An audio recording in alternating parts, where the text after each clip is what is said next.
Hermano, me preguntas qué sucede con capítulo 2, versículo 34, en aquella interpretación clásica donde parece que Dios le dice a los ángeles que se postren frente a Adán.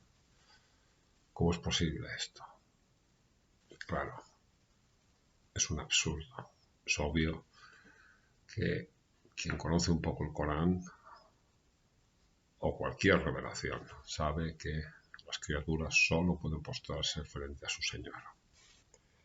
Adán no es el Señor de los ángeles. Por tanto, tiene que haber otra interpretación que sea lógica y que concuerde con la información general que nos ofrece el libro.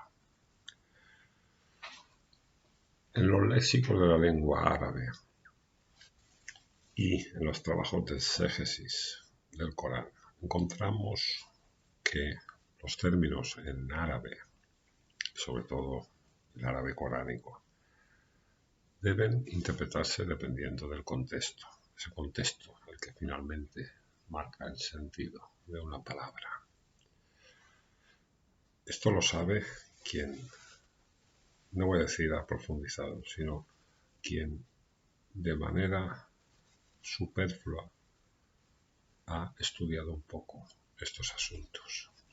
Quien lo niega es porque ni siquiera se ha dignado a mirar estas cosas.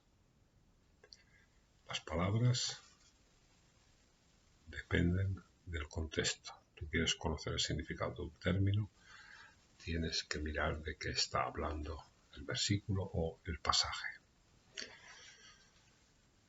Lo primero de todo, vamos a ver qué significa la palabra postración, qué concepto encierra este término en árabe. Pues es muy sencillo. Guarda relación con lo bajo, con aceptar, mostrar humildad o sometimiento. Este es el concepto que se encierra tras el término postración. Claro, dependiendo del contexto, vamos a poder entenderlo de una manera u otra.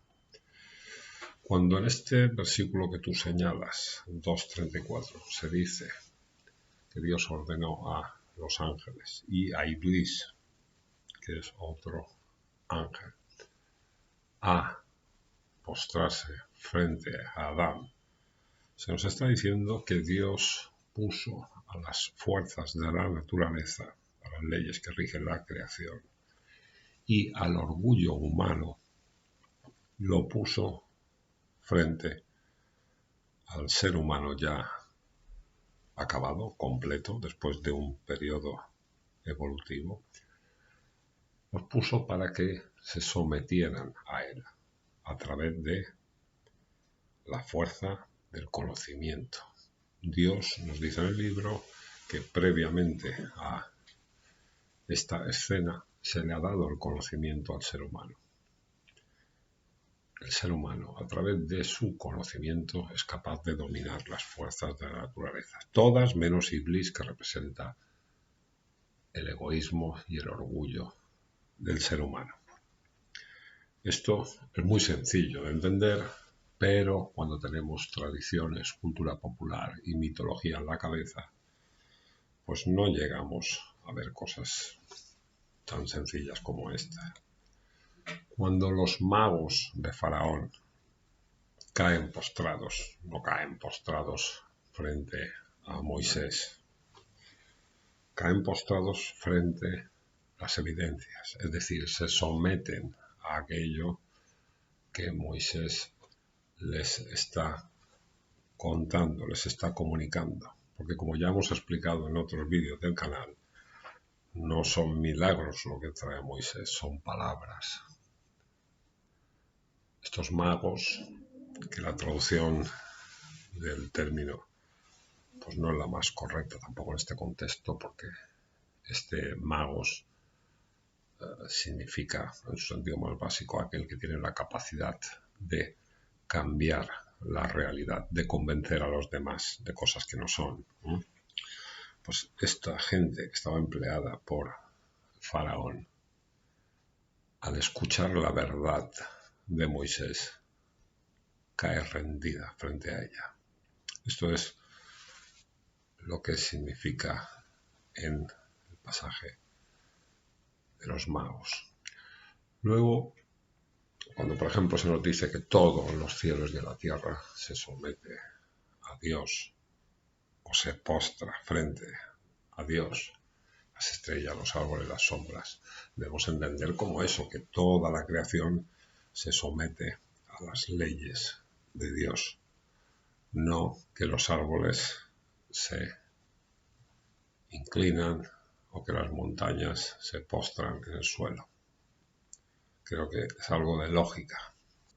Cuando a los judíos se le dice que entren postrados por la puerta, significa que se sometan a Dios, no significa que atraviesen un portal con la frente en el suelo. Esto creo que también lo entiende cualquiera. Cuando en el sueño de Yusef se dice que las estrellas, el sol y la luna se postran frente a él, se debe entender como que su familia va a mostrar respeto y lo va a honrar llegado el momento. No se puede entender cuando se nos dice que se ha cumplido el sueño, que su familia se postra frente a Yusef, ¿verdad? No se puede entender. Cuando se nos dice que debemos postrarnos cuando llegamos a determinado versículo en la lectura del Corán, debemos saber que tiene el sentido de someterse a Dios, al Islam o al libro. Eso cuando leemos los contextos, que debemos someternos a eso, no que debemos poner la cabeza en el suelo, dejar el libro a un lado y postrarnos. Obviamente, en determinados contextos, la palabra significa poner la cabeza en el suelo, postrarse. Eso nadie lo va a negar, pero no en todos los contextos.